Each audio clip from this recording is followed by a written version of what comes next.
Ayad from Morallerton. How does it feel for me? November 2025. What was the occupational therapist's initial assessment of your house? Their recommendations was to install a lift into the dining room that went into my bedroom, and also to convert the family bathroom into a wet room, both of which were very impractical for myself and my family. When I was given these recommendations, it was implied that these were kind of the only options, but it was only when I pushed for an alternative that I was told about this idea of a preferred scheme. But then even to have the finances go from being spent on the lift and the wet room into a preferred scheme, into our own extension, that changeover took a number of months. It was probably around a year from when the occupational therapist first came to our property that they finally gave us a go ahead. But this was again something which almost every single day I had to call up, I had to write another email, I had to fill in another form. One thing which is very known about autoimmune conditions is that stress really exacerbates it. So it's kind of a build-up of stress, a build-up of worries and anxiety almost about whether or not I'm going to receive the support that I'm actually looking for. How was it to get the extension built for your needs? My initial understanding was that the council themselves would help us find people who are experienced with doing adapted extensions, adapted building works. You don't get the support from the council. They don't have kind of a directory of contractors who are experienced in this stuff. And we were asked to look around, to ask around, to find our own contractor.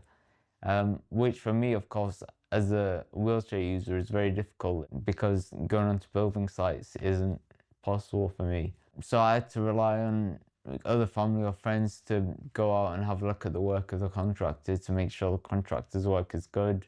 Trying to find somebody who knows what they're doing when it comes to accessibility is also another task. At times you kind of felt very um, left alone by the kind of the council. If they had given me that support, things would have been a lot easier. So eventually, when we got a contractor, he started on our extension. But very quickly, it was evident that he had no idea how to do things in accordance with kind of an extension for somebody in a wheelchair. Eventually, it reached a point where we thought, okay, these mistakes are now becoming very costly. It's not worth it for us to keep going with a contractor who seemingly doesn't know what he's doing when it comes to an accessible extension. And so my father, who works in the trade himself, decided to manage the project himself. I think now it's almost been 5 years since the very start, and the extension now is still being built. I would rather have had this time to just focus on myself, focus on my health. Um, but I ended up having to focus on so many other things, which I guess they themselves were not good for my health. What could the council have done differently to provide better support?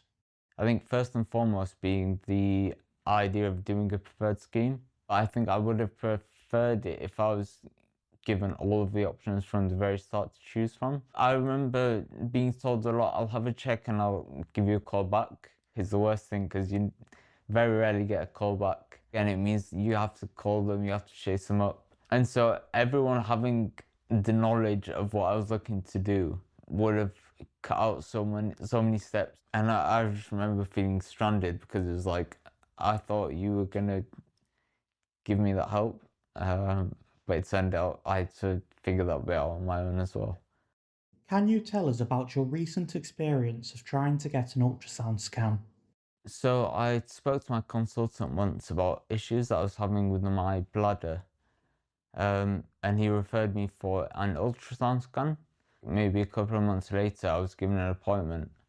But this was not an ultrasound at the hospital, this was at a local clinic. I had been asked to have two ultrasound scans, one before emptying my bladder and one after.